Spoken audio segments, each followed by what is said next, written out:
السلام علیکم ورحمۃ اللہ وبرکاتہ۔ الحمد للہ رب العالمین والصلاة والسلام علی اشرف الانبیاء والمرسلین، اما بعد۔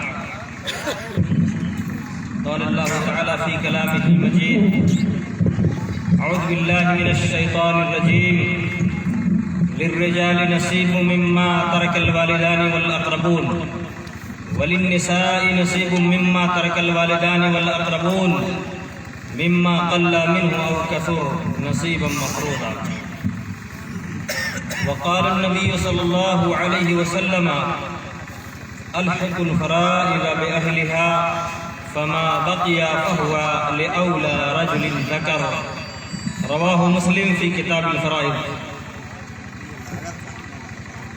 صدر اجلاس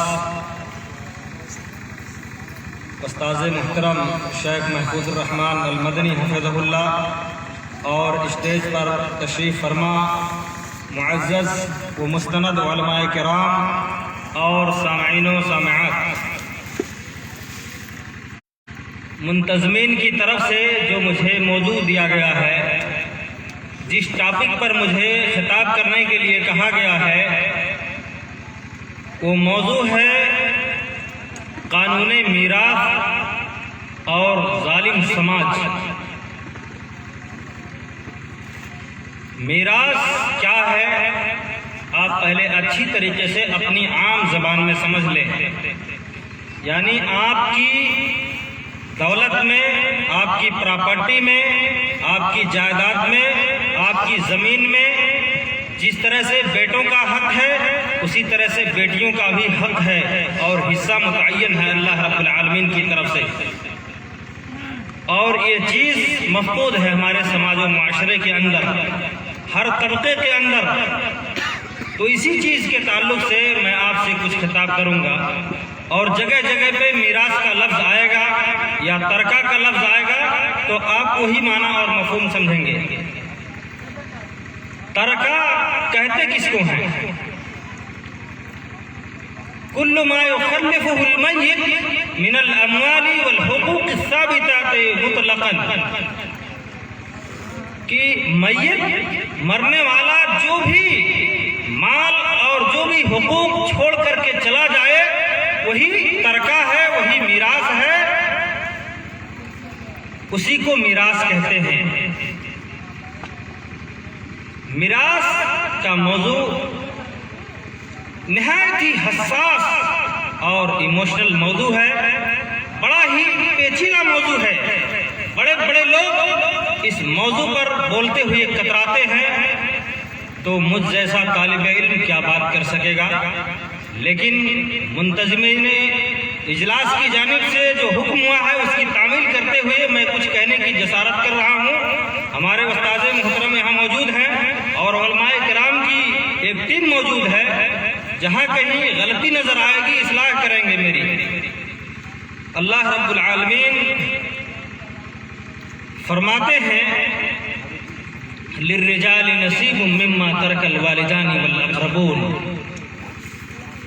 کہ لڑکوں کا، مردوں کا جس طرح سے والدین میں اور قریبی رشتہ داروں میں جو حقوق متعین ہیں، جو حصہ متعین ہے، اسی طرح سے لڑکیوں کا بھی حق اور حصہ متعین ہے۔ مما قل منہ او کثر، چاہے تھوڑا ہو یا زیادہ، نصیبا مفروضا، اور یہ اللہ رب العالمین کی طرف سے فرض کیا ہوا ہے۔ یہاں نقطے کی بات یہ ہے، غور سے سنیں میرے بھائیوں، ایک پوائنٹ کی بات یہ سنیں کہ مما قل منہ او کثر، اللہ رب العالمین نے یہاں نہیں کہا پہلے کہ چاہے زیادہ مال ہو، زیادہ کھیت ہو یا کم، پہلے کہا کہ چاہے تھوڑی جائیداد ہو، تھوڑا پیسہ روپیہ ہو، تھوڑا بینک بیلنس ہو یا زیادہ۔ کیوں؟ اس لیے کہ ہم یہ کہتے ہیں کہ ملی صاحب بہنیاں ہمار کہا تھی کہ باؤ کا لے بہت تھوڑا کھائیے ہے، تو اللہ نے کہا کہ نہیں، چاہے تھوڑا ہو یا زیادہ دینا ہے۔ انتقال ملکیت میرے بھائیوں یہ جبری ہوتی ہے۔ علماء بات سمجھتے ہیں اس کا مطلب انتقال ملکیت جبری ہوتی ہے، یہاں معاف کرنے سے معاف نہیں ہوتا ہے۔ آج ہم یہ کہتے ہیں کہ میری بہن نے معاف کر دیا، میری بیٹی نے معاف کر دیا، نہیں لے رہے، کہہ رہے ہیں کہ نہیں لیں گے، بھائیوں کو دے دیجئے۔ میں آپ سے یہ سوال کر رہا ہوں کہ آج تک کسی بھائی نے معاف کیا؟ کسی بھائی نے ایک دھور معاف کیا؟ نہیں۔ اسی کے لیے مدعے اور مقدمے ہوتے ہیں، لڑائیاں ہوتی ہیں، ظلم و زیادتی ہوتی ہے، ایک دوسرے کا خون ہوتا ہے، پتہ نہیں کیا سے کیا ہو جاتا ہے، تو ایک بہن کیسے معاف کر دیتی ہے؟ انتہائی مجبوری کی حالت میں، سماج و معاشرے کی حالت کو دیکھتے ہوئے وہ کہتی ہے کہ نہیں، مجھے نہیں چاہیے۔ کیوں؟ اگر وہ لے لے گی تو گھر میں پھر آنے کی اجازت نہیں ہوگی، جو اس کی بھاؤج ہے وہ دروازے سے بھگا دے گی۔ میرے بھائیوں، اس لیے سماج کی لاج و لحاظ رکھتے ہوئے وہ کہتی ہے کہ نہیں، مجھے نہیں چاہیے، میں نے معاف کر دیا، لیکن یہ معاف نہیں ہوتا ہے ایسا کہہ دینے سے۔ اللہ رب العالمین نے فرمایا کہ نصیبا مفروضا، یہ اللہ رب العالمین کی جانب سے مقرر ہے، یہ فرض کیا ہوا ہے۔ میراث کی اہمیت اور اس کے مقام و مرتبے کو اور اس کی افادیت کو، اس کی تاکید کو جاننے کے لیے یہی کافی ہے کہ تمام احکام اللہ رب العالمین نے قرآن مجید کے اندر، جیسے روزہ، نماز، حج، زکوٰۃ کی تفصیل قرآن مجید کے اندر واضح کر کے نہیں بتایا، اجمالاً صرف اللہ نے بتا دیا، اور اس کی تفصیل آپ حدیثوں کے اندر پائیں گے۔ لیکن میراث ایسا موضوع ہے، ایسا مسئلہ ہے، ایسا قانون ہے، ایسا ٹاپک ہے جس کے بارے میں اللہ رب العالمین نے کھول کھول کر کے قرآن مجید کے اندر تفصیلی تذکرہ کر دیا ہے، اور سب کے حقوق کو بیان کر دیا ہے کہ بھائی کا کتنا حق ہے، بیٹی کا کتنا حق ہے، تو بہن کا کتنا حق ہے، بیٹے کا کتنا حق ہے، ماں کا کیا ہے، باپ کا کیا ہے، دادی کا کیا ہے، سب کے حقوق متعین کر دیے ہیں اللہ رب العالمین نے۔ تو میرے بھائیوں، اس چیز کو آپ لائٹلی نہ لیں، ہلکا نہ سمجھیں، بہت گمبھیرتا سے لیں، بہت سیریس میٹر ہے، بہت نازک المیہ ہے ہمارے سماج و معاشرے کا۔ میرے بھائیوں، آپ سمجھ رہے ہیں میں کیا کہہ رہا ہوں، بہت عام فہم زبان میں کہنے کی کوشش کر رہا ہوں۔ تو یہ میراث کا مسئلہ ایسا مسئلہ ہے جس میں اچھے اچھے لوگ پھیل کھا جا رہے ہیں اور اس پہ عمل نہیں کر رہے ہیں۔ میرے خیال سے بشمول میرے، ہمارے سماج کا ہر فرد مجرم ہے، 99% میں کہتا ہوں کہ مجرم ہے۔ میرے بھائیوں، آپ کیسے بھول جاتے ہیں؟ اگر آپ کے 8 بچے ہیں، 8 بیٹے ہیں، تو آپ سب کا حصہ لگاتے ہو، چاہے ایک منڈی کیوں نہ آئے، لیکن اسی لسٹ میں اگر ایک بہن، اگر ایک بیٹی ہے تو اسے کیوں محروم کر دیتے؟ سمجھ سے باہر ہے۔ ذرا ٹھنڈے دماغ سے، گہرائی سے سوچو، یہ کیا ہو رہا ہے؟ وہ بیٹی کیوں محروم ہو رہی ہے؟ وہ بہن کیوں محروم ہو رہی ہے؟ ہم ظالم ہیں۔ میں اپنی نسواں کی تعلیم یافتہ بہنوں سے کہنا چاہوں گا، اگر میری آواز ان کی کانوں سے ٹکرا رہی ہے تو اپنے ظالم بھائی سے اس چیز کا مطالبہ کریں، اپنے ظالم باپ سے اس چیز کا مطالبہ کریں۔ اگر آپ نہیں کریں گے تو کون کرے گا؟ آپ نے پڑھا ہے، آپ نے سراجی کو پڑھا ہے، آپ نے کتاب الفرائض کو پڑھا ہے حدیثوں کے اندر۔ یہ بہت بڑی ذمہ داری ہے، لیکن میری بیٹیاں جو ہے، میری بہنیں اور بیٹیاں، مائیں، یہ ساری مجبور ہیں، سماج و معاشرے کے اندر وہ ڈھل گئی ہیں اور وہ مجبور ہیں، کچھ کہہ نہیں پاتی ہیں، ان کی مجبوری ہے، حالانکہ جانتی ہیں۔ تو میرے بھائیوں، اللہ کے نبی جناب محمد الرسول اللہ صلی اللہ علیہ وسلم نے فرمایا کہ الحق الفرائض باہلها، کہ جن کے حصے متعین ہیں، اللہ رب العالمین نے جن کا حصہ متعین کر دیا ہے، ان کا حصہ دے دو۔ فما بقي فهو لأولى رجل ذكر، پھر جو کچھ بچ جائے تو اس میں سے جو عصبہ ہیں، جن کے حصے مقرر نہیں ہیں لیکن وہ قریبی رشتہ دار ہیں، ان میں جو مذکر ہیں ان سے پہل کیا جائے۔ تفصیل ہے قرآن مجید کے اندر کہ کس کو کتنا ملنا چاہیے، کس کو کتنا نہیں، کتنا بٹے کتنا، اس تفصیل میں میں نہیں جاؤں گا، عوام کے پلے وہ بات پڑے گی بھی نہیں، اور تفصیل کا موقع بھی نہیں ہے، وقت بڑا مختصر ہے، میں موٹی موٹی باتیں بتانے کی کوشش کروں گا۔ میرے بھائیوں، اس مسئلے کے اندر، اس معاملے کے اندر صرف عوام مجرم نہیں ہیں، ہم علماء بھی مجرم ہیں۔ اس ٹاپک پہ خاموشی ہی خاموشی ہے، بڑے بڑے اجلاس، بڑے بڑے کانفرنس، بڑی بڑی میٹنگیں، کیا سے کیا ہو رہا ہے، سارے موضوع پہ، سارے ٹاپکس پہ باتیں ہوتی رہتی ہیں، لیکن میراث کا موضوع خالی ہے، کوئی اس پہ بات تک کرنے کے لیے تیار نہیں ہے۔ آپ نے 10 بار حج کر لیا، 5 بار حج کر لیا، لیکن میرے بھائیوں صرف حج کرنے سے ہوگا؟ قرآن کی بعض آیتیں آپ لے رہے ہیں اور بعض آیتیں چھوڑ رہے ہیں، یہ کہاں کا انصاف ہے؟ یہ تو یہودیوں والا معاملہ ہے۔ یہودی تھے جو ان کے مطلب کی باتیں تھی وہ لے لیتے تھے، اور جو مطلب کی باتیں نہیں تھی اس کو جو ہے چھپا لیتے تھے۔ تو ہم بھی وہی کام کر رہے ہیں، ہم بھی وہی کام کر رہے ہیں، قرآن کے بعض احکام پہ عمل کر رہے ہیں اور بعض احکام پہ عمل نہیں کر رہے ہیں۔ یہ میراث کا مسئلہ سورہ نساء کے اندر اللہ رب العالمین نے تفصیلاً ذکر کیا ہے، عورتوں کے حقوق کو ہائی لائٹ کیا ہے، عورتوں کے حقوق کے لیے اللہ رب العالمین نے ان کی اہمیت کو اجاگر کرنے کے لیے پوری سورت نازل فرما دی، سورۃ النساء۔ نساء کا مطلب اور تو اللہ رب العالمین نے عورتوں کے سلسلے میں عورتوں کو ہائی لائٹ کیا ہے۔ اللہ رب العالمین فرماتے ہیں کہ یوصیکم اللہ فی اولادکم للذکر مثل حظ الانثیین، کہ اللہ رب العالمین تمہیں وصیت کرتا ہے کہ تم بچیوں کا ڈبل بچوں کو دو۔ یہاں دیکھیے آیت کے اندر بھی لڑکیوں کو ہائی لائٹ کیا گیا ہے، للذکر مثل حظ الانثیین، جیسے کہا جائے کہ زید کالاسد، زید شیر کی طرح سے ہے، یعنی بہادری میں زید شیر کی طرح سے ہے۔ شیر بہادر ہوگا یا کوئی آدمی؟ قوت کے اعتبار سے، طاقت کے اعتبار سے شیر ہی ہوگا۔ تو یہ علماء جانتے ہیں کہ مشبہ بھی ہی مشبہ سے زیادہ اقوی اور اظہر ہوتا ہے۔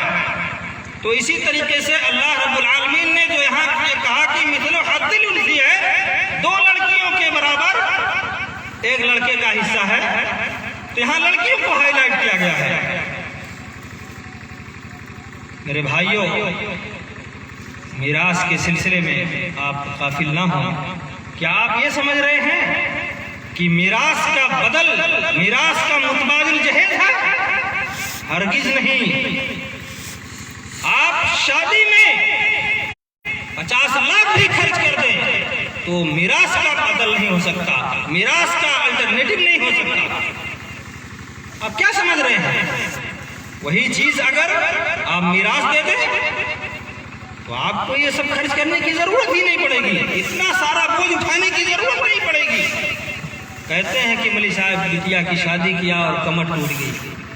ارے کیا ضرورت ہے میرے بھائیوں؟ اس سماج کو ہم نے بگاڑا ہے، معاشرے اور سوسائٹی کو ہم نے بگاڑا ہے، ہم نے اپنے پیر میں کلہاڑی ماری ہے۔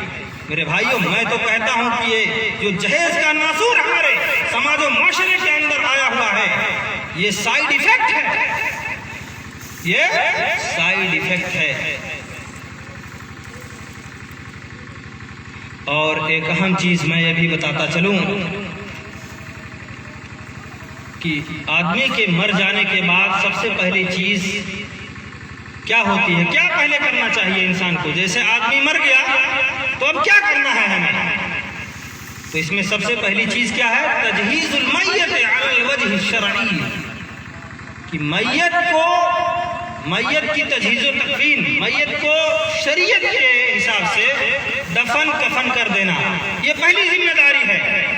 وارثوں کی ذمہ داری ہے کہ میت کو صحیح طریقے سے کفن دفن کر دیا جائے، اور دوسری ذمہ داری یہ ہے کہ قضاء دیونہ من جمیع اموالہ، کہ میت کے اوپر جو قرض ہے، جو بھی قرض ہے، جو بھی لون ہے، اس کو اس کے پورے مال میں سے دے دیا جائے. یعنی اگر پورا نہیں ہو رہا ہے گرچہ اس کا پورا مال چلا جائے، لیکن قرض کو پہلے ادا کرنا ہے. اس کے بعد تنفیذ وصایا وتخرج من ثلث ما بعد، اس کے بعد وصیت کا نفاذ ہے. یعنی میت نے وارث کر دیا، وصیت کر دیا کہ فلاں کو اتنا میرے مال میں سے دے دینا ہے یا اتنا پیسہ دے دینا ہے، تو تیسرا کام آپ کو یہ کرنا ہے کہ وصیت کو نافذ کرنا ہے. لیکن ایک بات یہاں دھیان دیں، لا وصیت لوارث، یہ ترمذی شریف کی روایت ہے اور امام ترمذی خود فرماتے ہیں کہ کبھی وصیت کا حقدار نہیں ہو سکتا. جس کا حصہ متعین نہیں ہے اس کو آپ وصیت کر سکتے ہیں، لیکن کسی وارث کو وصیت نہیں کر سکتے ہیں. یہ چیز ذہن میں رہے. اور چوتھی چیز کیا ہے؟ یہ سب کرنے کے بعد پھر مال کو تقسیم کیا جائے گا. میت کی جو بھی پراپرٹی ہے، بینک بیلنس ہے، زمین و جائیداد ہے، اس کے بعد جو ہے بٹوارا کیا جائے گا، بانٹا جائے گا کہ کس کو.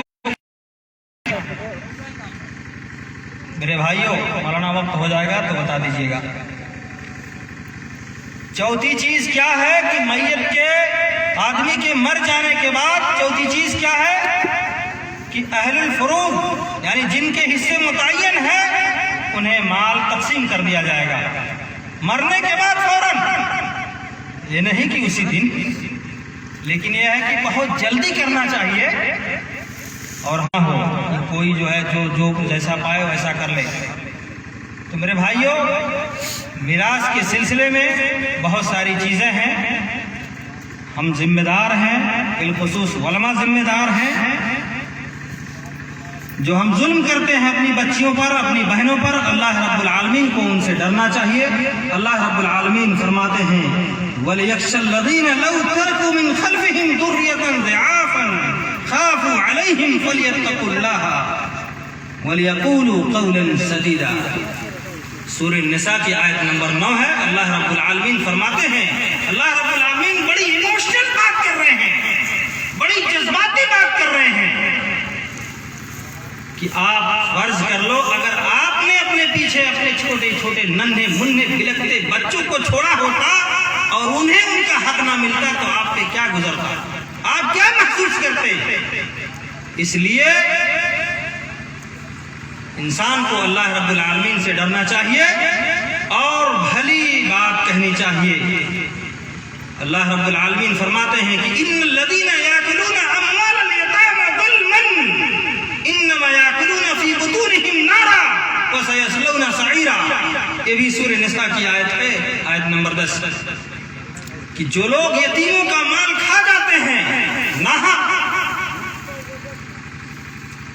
مولانا جلال الدین قاسمی حفظہ اللہ یتامہ سے مراد وہ یہ بتاتے ہیں کہ یتامہ چونکہ باپ کے مرنے کے بعد بہنیں یتیم ہو جاتی ہیں، اس لیے اس بھائی پر وعید ہے جو اپنی بہنوں کا حصہ دبا لیتا ہے اور نہیں دیتا ہے.